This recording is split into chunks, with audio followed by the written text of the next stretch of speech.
What a rich color. Has something to do with the sunset, I think, behind my shoulder. Wow.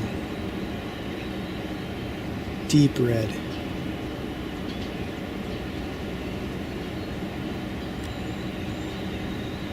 That's a lemony quince.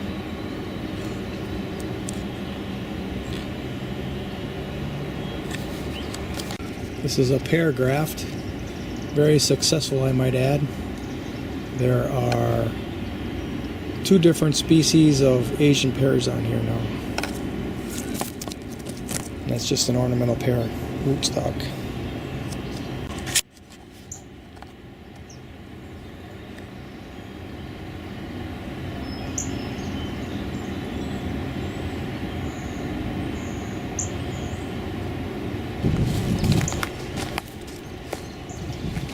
This is my watermelon garden bed. I got a backstop board there to shield from the cold north winds and reflect the sunlight from the south, hold in the warmth. This pile is built out of aged cow manure.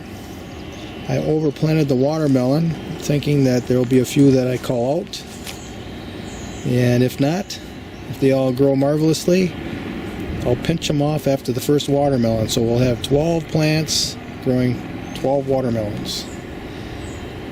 And I'll manage it that way. The ones in the middle are small vining watermelons. I'm going to train them up the trellis. The ones in the back are large watermelons, and I'll train them along the ground coming forward.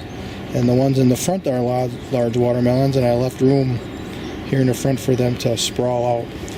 I'm going to look for another cattle panel like that. I think I'm going to drape that over this entire bed and train those vines up over the top and rest the watermelons off the ground. That's my idea now. We'll see what I do. Who knows? Maybe it'll turn cold and it'll be a bad year for watermelon. Maybe it'll be a terrific year. Who planted them, and we're going to find out.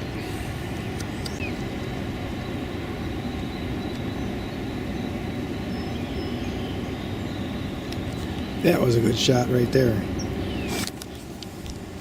Alright, this might be interesting here. There's seeds in there.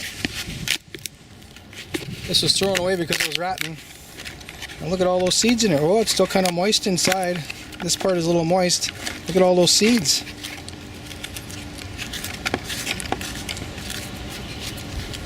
Huh. Who needs to empty the seeds out and dry them in the fall? Just leave them in there. That's interesting. So I'll plant a bunch of these, see how they sprout.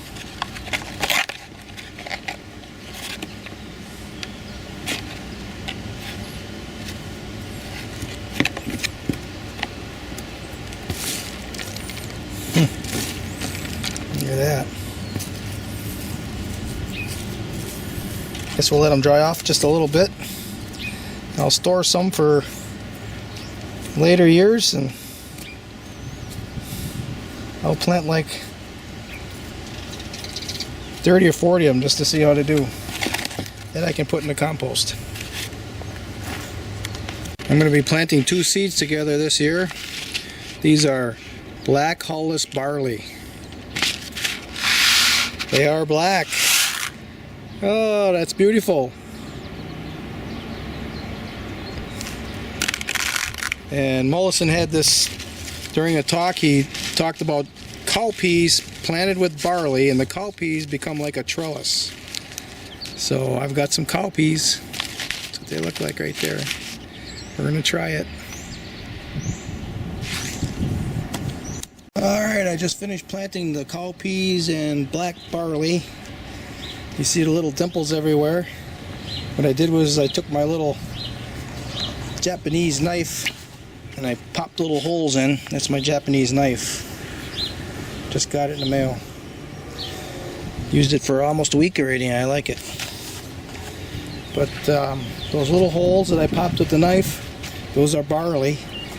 And some of them I planted a little bit farther apart, maybe 5-6 inches, and then I planted some maybe 3 inches. And some holes I put 2 seeds in, some holes I put 1. Kind of mixed it up. And then I came through and I just finger pressed 51 cowpeas evenly distributed through these 121 holes of barley. So maybe I planted, 180 barley, because some of them have 2. I didn't count the barley, I just counted the holes. So now I'm going to deeply water this. I did not soak the cowpea, so it's going to give the chance for the barley to get up first. Deeply water it, and then I'm going to scatter an inch of compost over the top of all these holes. And I'm probably going to get some netting and go over the top of this, because we have 2 things we worry about. One is mice eating the barley, and the other is birds eating the seeds. But that's why I put this hardware cloth around it, is to keep the mice out of here. I'm going to set up a couple traps here along the edge of the hardware cloth. Now I've had barley growing the last maybe 3 years now, and I get a little complacent, and before you know it, it's just all gone. So this year I'm getting ahead of it. There's no complacency. And this is kind of to fulfill a recommendation or advice or an idea. I don't even know if he tried it, but an idea from Bill Mollison.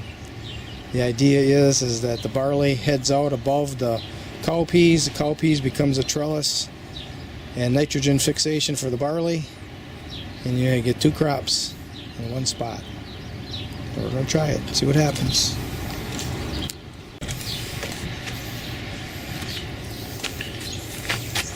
So I got half of it done. Now these little divots that I made for the barley, they act like little swales, micro swales. So I go along and water it, and you can see they kind of fill up with water, hold the water there for the barley. That's pretty cool.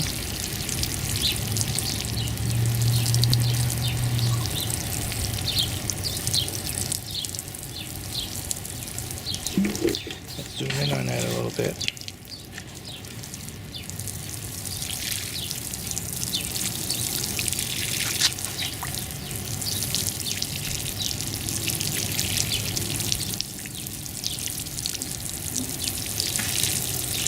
The water filling up the holes there. And at the end I added a little fermented water into the watering can with rainwater, probably at about 15-20%, just to get the smell on here, because I think the smell repels rodents. So now I'm going to water this every day if it's hot like this, until everything starts coming up. So I'm excited. Finally, maybe I'll have taken enough precautions to grow me some barley and cowpeas together. Alright. See the contrast in height in the elephant garlic to our standard garlic over here. That's the Upper Michigan commercial grade garlic right there. That elephant garlic is maybe a foot taller. Spectacular. They both look spectacular. Smokes, look at those Swedish soup peas grow. Oh my God, they're 1.5 feet tall already. Jeez, I'm going to have to make a trellis 15 feet tall for those babies. Trailing corn and peas and potatoes together. And here we have our first corn and peas coming up. I'm going to be holding that corn leaf already. Must be a flea beetle. The potatoes are in the troughs here. Yeah, they'll take time to get up. So the idea is that potatoes can tolerate shade, and the peas will be done cropping before they get shaded too much out by the corn.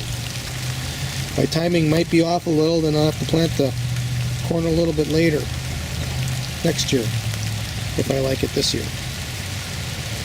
What a beauty, look at that. And that's part of its name. This is called Ivan's Beauty. Mountain ash grafted on to an aronia rootstock. Right here's the graft, right here. Ooh. Yeah. Cast your eyes upon the Ivan beauty.